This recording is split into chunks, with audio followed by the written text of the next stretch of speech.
Today I'm going to explore the consciousness of an atom and why we have been overlooking a blatantly obvious fact of our existence for a very long time. Now, most of you subscribe to the idea that things are either positive or negative, good and bad, right and wrong. There's this dualistic nature to our reality. There's that we need to fit ourselves into one of two categories. Either we're being negative, or we're being positive. Why can't you just be more positive? Dude, just be positive. Why are you being so negative? Stop being so negative. Well, negative doesn't have to be something that's bad. It's an essential part of our living experience. If negative's usually just like a Debbie Downer, or someone who's like, you know, like ruining the joy, or making, the realistic, pragmatic person who's like introducing inconvenient truths. It's the employee you work with that's like, if you put the ladder there, that could fall on another employee's head and injure them. Where the optimistic person's like, if we put the ladder right there, the person can climb up, get the stuff we need, we can cook the meal, we can make the money, everything's great. So there's this optimistic view that everything's going to work out, and that can go all the way to like grandiose to narcissistic.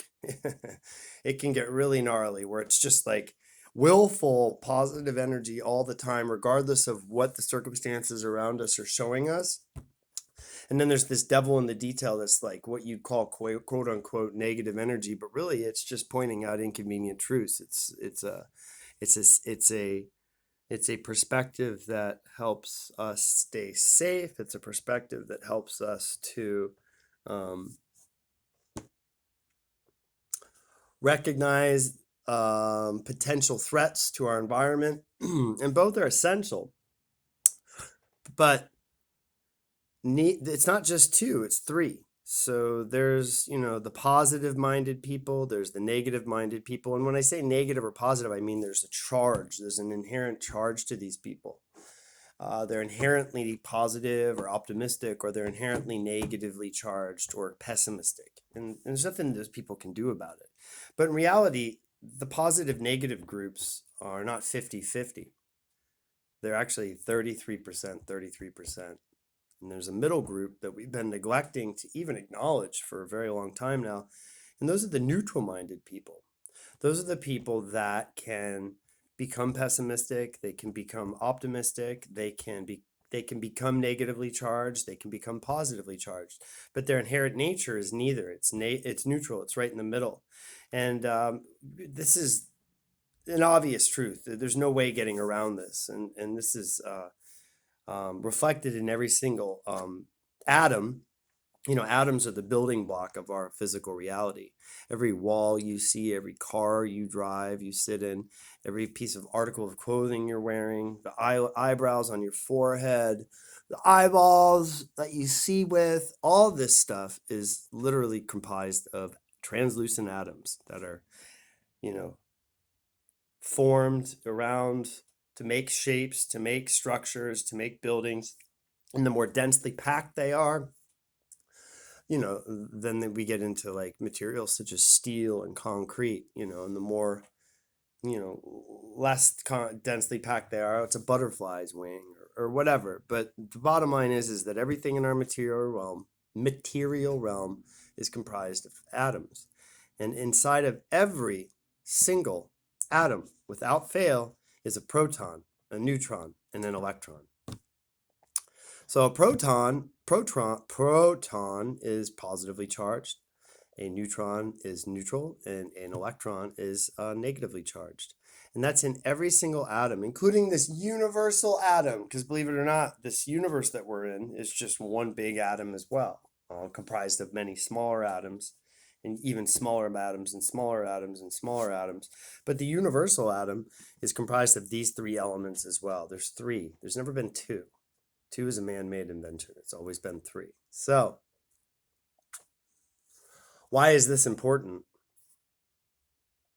Why would it be important to acknowledge the fact, the utter truth that there are three rather than two, that there's there are positively charged human beings, there are negatively charged human beings, and then there are neutral-minded human beings.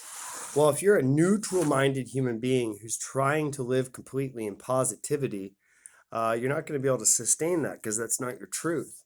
Or if you're a neutral-minded individual who's living pretty much in a negatively charged environment most of the time and trying to stay in that you're also not honoring your truth, and you won't be able to sustain that.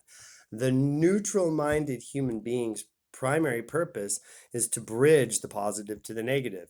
It's to interface with the positive, have an experience with that, synthesize that experience, and then communicate it to the neutral or the negative minded individual in a way that they can assimilate and they can understand and they can incorporate.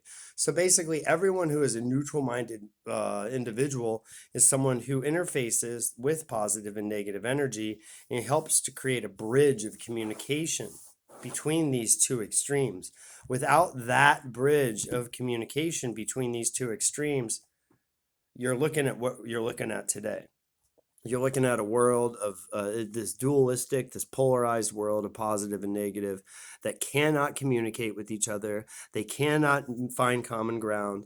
They cannot reach any kind of accord or collaboration. Everything becomes stalemated. Everything becomes stagnant, and it becomes volatile, really, because inherently, as an individual, a negatively charged person has a perspective on the world that's very different than the perspective that a positively charged individual has. And both of these perspectives are equally valuable, and neither should be discounted. Just because these two perspectives cannot, understand where the other one's coming from doesn't make either of them wrong. What it means is that it requires a third of the world's population. Believe it or not, 1/3 of the world's population right now is not living in their truth.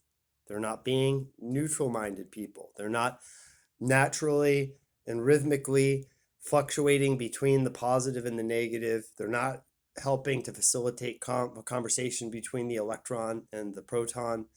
They're trying to be a proton or an electron. So they're fronting, they're faking, they're not being who they're supposed to be.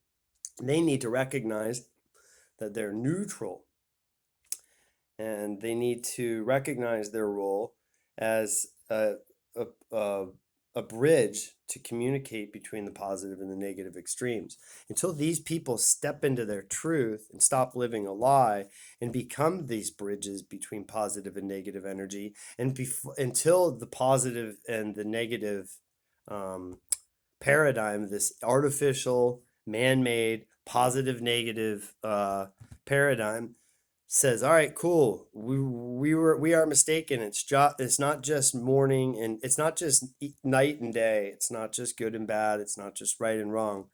There's there's um there's this middle thing between these two, and the middle thing is absolutely essential and valuable in order for these the positive and the negative extremes to actually coexist and to continue to prosper and to continue to um, effectively communicate their truth to the external world.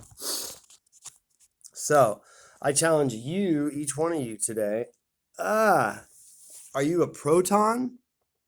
Are you an electron? Or are you a neutron? If you're a neutron, you better quit trying to be a proton and an electron and recognize that your only purpose is to be able to understand these two extremes and to assimilate these polar opposite extremes into some kind of centered or middle perspective. Okay, your perspective is so valuable right now, and without your perspective, we're literally going to have a civil war between the positive and the negative.